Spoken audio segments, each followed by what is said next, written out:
আর ঠিক আছে, তাহলে এরকম অনেক লাহান আছে, অনেক লাহান আছে।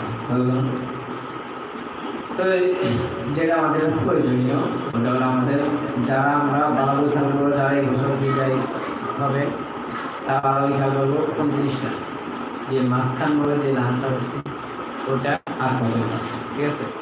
ওই দুইটা ভালো করে খেয়াল করবেন।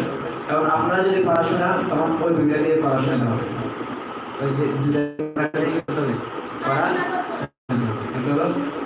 أعوذ بالله من